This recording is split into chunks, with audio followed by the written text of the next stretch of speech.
there was an idea in my last video that I didn't finish.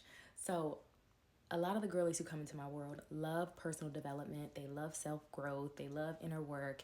And it's really not about the fact that you like personal development. It's the energy that you bring to it. So you can approach inner work from a place of, I'm broken, there's something wrong with me, I need to fix myself. Like, what's wrong with me? Why is everyone acting this way and I'm different?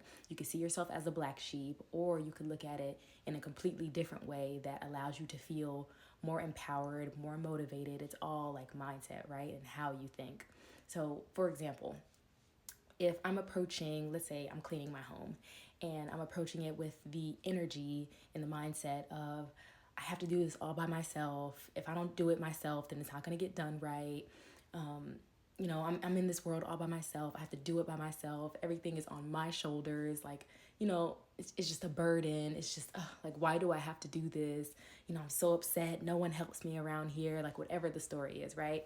Or you could be approaching it from, like, I can't believe that I have this amazing, like, big home to clean all by myself. Like, it's peaceful here. I have my own space. I get to get into the nooks and crannies of my own area and it's mine. I own it.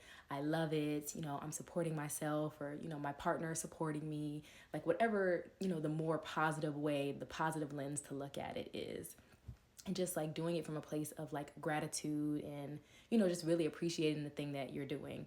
You can do the exact same thing with inner work. You can, like I talked in my last video, not my last video, but a few videos back, about how you can turn your blessings into burdens. Like, are you turning inner work into a burden? Are you turning it into like, oh my God, I'm doing all the inner work and no one else around me is doing the work, and it's just me and I feel so isolated and I feel by myself? Like, or are you viewing it from a place of abundance? Are you viewing it from a place of expansiveness and growth and just like reaching your next level, like actually becoming you 2.0? Or are you looking at it from a place of like lack, fear, scarcity? And it really isn't about the thing that you're doing. It's about the energy that you bring to it. It's not about your doing, it's about your being. Who are you being when you're doing the thing? And I really think that that is like the more of the therapy mindset, right? I have a video that talks about therapy versus coaching, but it's like when you're getting in coaching and mentorship, it's for calibration. It's for, okay, this person is embodying the thing that I want, and now I'm going to be in their sphere and exchange energy with them, exchange value, exchange money with them, so I can be calibrated to the level. They have something that I want, whether it's a relationship or they have the kind of body that you want. And you're like, okay, I have a skill gap. Let me connect to this person. And if I know what they know, I know, because I am empowered and I am growth mindset, that I am going to embody this thing just how they've embodied it, and then I'm gonna be able to attain the thing that they have.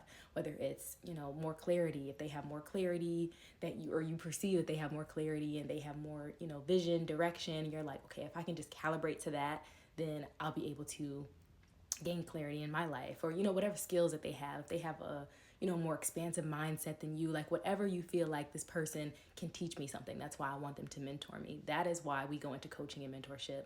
Versus therapy is kind of assuming that you are like not at like homeostasis, right? It's assuming that you're below that and you need to get back up to par. It's like, you might be mentally suffering, or you might have like a really big skill gap where it's like, this is healthy communication and you're here at like unhealthy communication, or this is healthy relational, dynamic, and you're like way here and you have like abusive, toxic situations, right?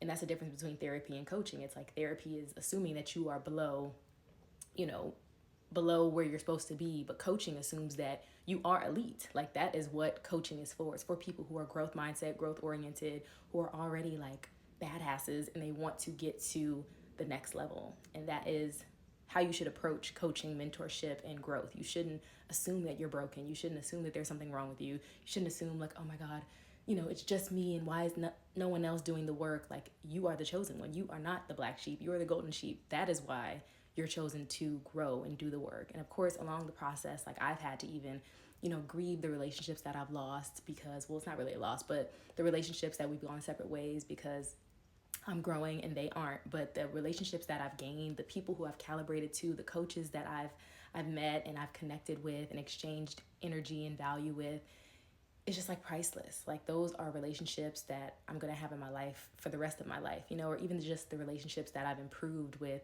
the men around me. Like I had a lot of wounded masculine energy in me. Like being able to cultivate healthy masculine energy and heal the relationship with my brother and my father, and, you know, being able to attract the man of my dreams, like that, it's just like, it's priceless, you know? So doing the inner work should not be a burden. It actually is a blessing. And you should not assume that you are coming at it from a place of like brokenness or lack. Like you are the one, like you are the chosen person. So step into it with a expansive mindset. Step into it with like, yeah, I deserve this. I deserve to grow. I deserve to calibrate to a new higher level. Like I deserve to expand my identity and expand my nervous system capacity to receive more money and more love and more adoration and more you know, being seen and being heard. Like this is something that I deserve. And I think when you change it and you approach it from that mindset, as opposed to feeling like you're lacking something in somewhere, like that is what will completely transform your relationship to inner work and doing the deeper work and, you know, personal and self-development. Like it really is how you approach it and the energy that you bring to it versus coming at it from a place of lack.